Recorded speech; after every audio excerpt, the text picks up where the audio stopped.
Hi hello friends, welcome back to my channel. ಇವತ್ತು ಸೂಪರಾದ ಒಂದು ಸ್ನ್ಯಾಕ್ಸ್ ರೆಸಿಪಿನ ಹೇಳ್ಕೊಡ್ತಾ ಇದ್ದೀನಿ.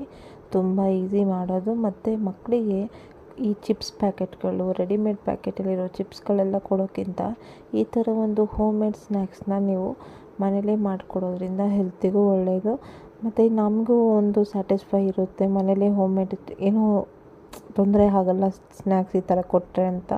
ಪ್ಯಾಕೆಟ್ ಚಿಪ್ಸ್ಗಳನ್ನೆಲ್ಲ ಕೊಡಬಾರ್ದು ಮಕ್ಕಳಿಗೆ. ಆದಷ್ಟು ಈ ಥರ ಒಂದು ಹೋಮ್ ಮೇಡ್ ರೆಸಿಪೀಸ್ನ ಮಾಡಿ ಮಕ್ಕಳಿಗೆ ಪ್ರಿಫೇರ್ ಮಾಡೋದ್ರಿಂದ ತುಂಬ ಹೆಲ್ತಿಗೂ ಒಳ್ಳೆಯದು. ಈ ಒಂದು ಅವಲಕ್ಕಿ ಪೂರಿ ಮಿಕ್ಸ್ ಮಾಡಿ ಹೇಗೆ ಒಗ್ಗರಣೆ ಮಾಡೋದು ಅಂತ ಹೇಳ್ಕೊಡ್ತೀನಿ. ಕ್ರಿಸ್ಪಿಯಾಗಿ ಒಂದು ಸೂಪರಾದ ಸ್ನ್ಯಾಕ್ಸ್ನ ನಾವು ಮನೇಲಿ ಮಾಡಿಕೊಡ್ಬೋದು. ಹೇಗೆ ಮಾಡೋದು ಅಂದರೆ, ಮೊದಲಿಗೆ ಬಾಣಲಿ ಇಟ್ಕೊಂಡಿದ್ದೀನಿ. ಬಾಣಲಿಲಿ ಸ್ವಲ್ಪ ಎಣ್ಣೆ ಹಾಕ್ಕೊಬೇಕು.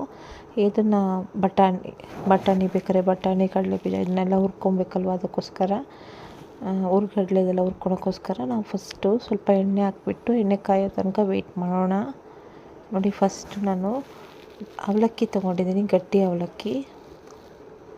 ಎಣ್ಣೆ ಕಾಯ್ದಿದೆ. ಇವಾಗ ಅವಲಕ್ಕಿ ಒಂದು ಬೌಲ್ ಹಾಕ್ಬಿಟ್ಟು ಈ ಥರ ಫ್ರೈ ಮಾಡಿದ ತಕ್ಷಣವೇ ಇದನ್ನು ಪುರಿ ಥರ ಆಗುತ್ತೆ. ತಕ್ಷಣವೇ ತೆಗೆದು ಒಂದು ಬೌಲ್ಗೆ ಹಾಕ್ಕೊಬೇಕು. ಅಗಲವಾದ ಪಾತ್ರೆಯಲ್ಲಿ ಹಾಕ್ಕೊಬೇಕು. ಹಾಕಿದ್ದೀನಿ ನೋಡಿ ನಾನು.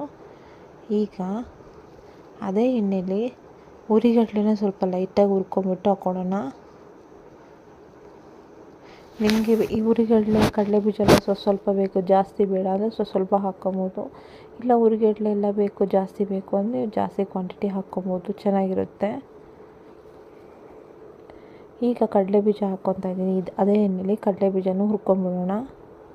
ತುಂಬ ಈಸಿ ಫ್ರೆಂಡ್ಸ್ ಮಾಡೋದು. ಒಂದು 10-15 ನಿಮಿಷದಲ್ಲಿ ಇದನ್ನು ಮಾಡಿ ಮುಗಿಸ್ಬೋದು.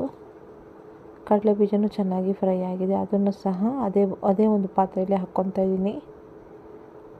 ಈಗ ಸ್ವಲ್ಪ ಅದೇ ಕಡಾಯಿಲಿರೋ ಎಣ್ಣೆಲ್ಲ ತೆಗೆದುಬಿಟ್ಟು ಸ್ವಲ್ಪ ಎಣ್ಣೆ ಒಗ್ಗರಣೆ ಮಾಡೋದಕ್ಕೆ ಇಟ್ಕೊಂಡಿದ್ದೀನಿ ನೋಡಿ. ಇದಕ್ಕೆ ಒಂದು 5-6-12 ಎಸಳು ಬೆಳ್ಳುಳ್ಳಿನ ಹಾಕ್ಕೊತಾ ಇದ್ದೀನಿ. ಬ್ಯಾಡಗಿ ಮೆಣಸಿನ್ಕಾಯಿನ ಹಾಕ್ಕೊತಾ ಇದ್ದೀನಿ. ಕರಿಬೇವಿನ ಸೊಪ್ಪು ಹಾಕಿ ಫ್ರೈ ಮಾಡ್ಕೊತಾ ಇದ್ದೀನಿ. ಬೆಳ್ಳುಳ್ಳಿ ಆದಷ್ಟು ಗೋಲ್ಡನ್ ಬ್ರೌನ್ ಬರೋ ತನಕ ಫ್ರೈ ಮಾಡಬೇಕು. 5-12 ಬೆಳ್ಳುಳ್ಳಿ ಹೆಸರುಗಳನ್ನ ಹಾಕಿ ಜಜ್ಜಿಬಿಟ್ಟು ಹಾಕ್ಕೊತಾ ಇದ್ದೀನಿ ನೋಡಿ. ಸಿಪ್ಪೆ ಏನೂ ಸುಳಿದಿಲ್ಲ.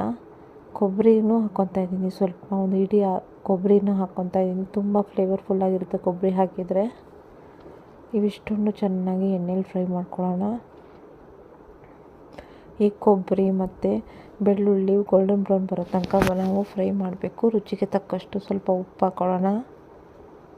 ಇಷ್ಟನ್ನು ಫ್ರೈ ಮಾಡಿದ ನಂತರ ಸ್ವಲ್ಪ ಅರಿಶಿನ ಹಾಕ್ಕೊಬೇಕು. ಅರಿಶಿನ ಹಾಕಿಬಿಟ್ಟು ಪೂರಿನ ಹಾಕ್ಕೊತಾ ಇದ್ದೀನಿ ನೋಡಿ. ಫಸ್ಟು ಪೂರಿ ಹಾಕಿ ಬಿಸಿ ಸ್ಟವ್ ಆಫ್ ಮಾಡಿಬಿಡಿ. ಸ್ಟವ್ ಆಫ್ ಮಾಡಿಬಿಟ್ಟು ಒಂದು ಬಾಣಲಿ, ಕಬ್ಬಿಣದ ಬಾಣಲಿಲಿ ಮಾಡೋದ್ರಿಂದ ಬಾಣಲಿನೇ ಬಿಸಿಯಾಗಿರುತ್ತೆ. ಅದಕ್ಕೋಸ್ಕರ ಸ್ಟವ್ ಆಫ್ ಮಾಡಿಬಿಡಿ. ಮತ್ತು ನಾವು ಫ್ರೈ ಮಾಡಿ ಇಟ್ಕೊಂಡಿರೋ ಕಡಲೆಬೀಜ, ಅವಲಕ್ಕಿ ಮತ್ತು ಹುರಿಗಡಲೆ ಇವನ್ನೆಲ್ಲ ಹಾಕಿ ಮಿಕ್ಸ್ ಮಾಡೋಣ. ಚೆನ್ನಾಗಿ ಮಿಕ್ಸ್ ಮಾಡಬೇಕು. ಈಗ ನೀವು ಟೇಸ್ಟ್ ನೋಡಿಬಿಟ್ಟು ನಿಮಗೆ ಉಪ್ಪು ಬೇಕಾದ್ರೆ ಉಪ್ಪು ಆ್ಯಡ್ ಮಾಡಿಕೊಡಿ. ನಿಮಗೆ ಡ್ರೈ ನಟ್ಸ್ಗಳು ಬೇಕಂದ್ರೂ ಸಹ ಫ್ರೈ ಮಾಡಿ ಹಾಕ್ಕೊಬೋದು. ಸ್ವಲ್ಪ ಅಚ್ಕಾರದ ಪುಡಿ ಹಾಕ್ಕೊಳ್ಳೋಣ. ಹಾಕಿ ಮಿಕ್ಸ್ ಮಾಡಿದರೆ ಸೂಪರಾದ ಈವ್ನಿಂಗ್ ಸ್ನ್ಯಾಕ್ಸ್ ರೆಡಿ ಆಗುತ್ತೆ. ಮತ್ತು ಮಕ್ಕಳಿಗೆ ನೀವು ಸ್ನ್ಯಾಕ್ಸ್ ಆಗಿ ಇದನ್ನು ಕೊಡೋದ್ರಿಂದ ನಿಮಗೂ ಒಂದು ಒಳ್ಳೆ ಸ್ಯಾಟಿಸ್ಫ್ಯಾಕ್ಷನ್ ಇರುತ್ತೆ. ಮತ್ತು ಪ್ಯಾಕೆಟ್ ಚಿಪ್ಸ್ಗಳನ್ನೆಲ್ಲ ಮಕ್ಕಳಿಗೆ ಕೊಡೋದನ್ನ ಅವಾಯ್ಡ್ ಮಾಡಿಬಿಟ್ಟು ಇದೊಂಥರ ಸ್ನ್ಯಾಕ್ಸ್ಗಳನ್ನ ನೀವು ಮನೇಲಿ ಪ್ರಿಫರ್ ಮಾಡೋದು ತುಂಬ ಒಳ್ಳೆಯದು. ಹೆಲ್ತ್ ಕಾನ್ಷಿಯಸ್ಗೋಸ್ಕರನೂ ಮತ್ತು ಮಕ್ಕಳ ಹೆಲ್ತಿಗೋಸ್ಕರನೂ ಇದು ತುಂಬ ಒಳ್ಳೆಯದು ಫ್ರೆಂಡ್ಸ್. ಈ ರೆಸಿಪಿ ನೀವು ಸಹ ಮನೇಲಿ ಟ್ರೈ ಮಾಡಿ ಹೇಗೆ ಬಂತು ಅಂತ ಕಮೆಂಟ್ ಬಾಕ್ಸಲ್ಲಿ ತಿಳಿಸಿ. ಧನ್ಯವಾದಗಳು.